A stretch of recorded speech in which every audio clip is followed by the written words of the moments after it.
as if to prove my point that the ANC government would rather give the best of policing to foreign delegates attending the BRICS summit and leave us South Africans to face violent criminals. Watch this. Boy, yes, bye-bye. Yes, exactly.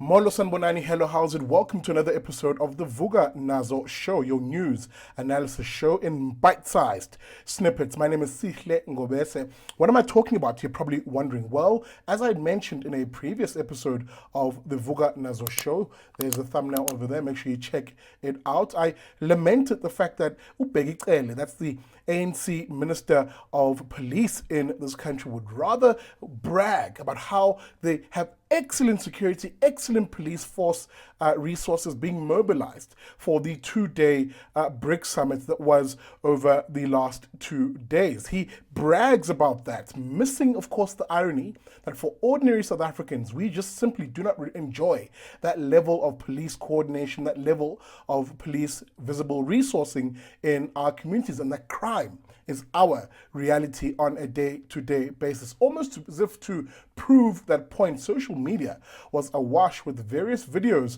of various incidents of crime across the country, very violent crime at that. I'll pick one such incident where a brazen cash in transit heist left one person dead and 9 people injured in eThekwini, that's Durban, of course. And of course, don't take it from me. Here's some of the images of just the mayhem on that day. Of course, these photos showing what was clearly a very chaotic and violent scene in what is effectively around the Victoria Street Market area, an area, of course, which is full of street vendors, ordinary people plying their trade, who then now suddenly became a part of a violent robbery of a cash in transit vehicle. As I mentioned, of course, one bystander being killed and 9 injured in the ensuing chaos at the time. Let me read from this independent piece, which really captured the chaotic scenes happening in Durban during this CIT heist. Now, ALS paramedic spokesperson A1 Garrett Jameson, speaking to the independent group, said that just after 9:40 a.m., they received calls of a shooting incident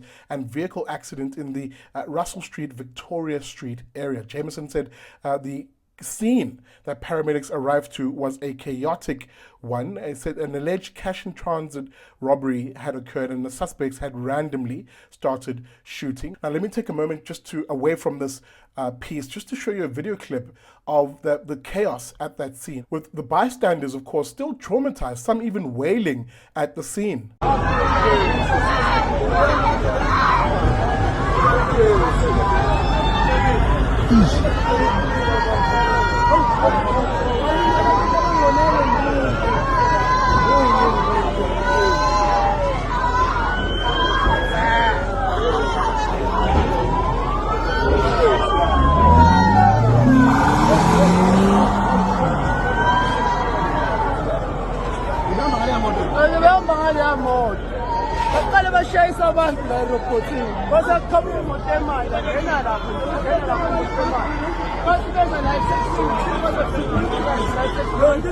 Now, of course, if I go back to this independent piece, the spokesperson for ALS Medics also gives a bit of context as to the extent of the injuries, saying the following. Now, a total of 7 vendors and 1 taxi driver had sustained injuries ranging from moderate to serious and have been, of course, stabilized on scene by multiple ambulance services and have been transported through to nearby hospitals for further care that they require. Now, here's the kicker. Jameson said one of the guards sustained moderate injuries and was under the care of advanced life support paramedics at the time of the story. End of quote. Of course, a lot of these injuries stem from the fact that as the cash in transit vehicle was escaping its robbers, it crashed into a taxi and veered into these vendors, these people who sell by the side of the road. And again, I wish every single one of them a speedy recovery and condolences to the family of the one individual who died in this. Now, the assailants themselves are still at large. They they eventually dumped or abandoned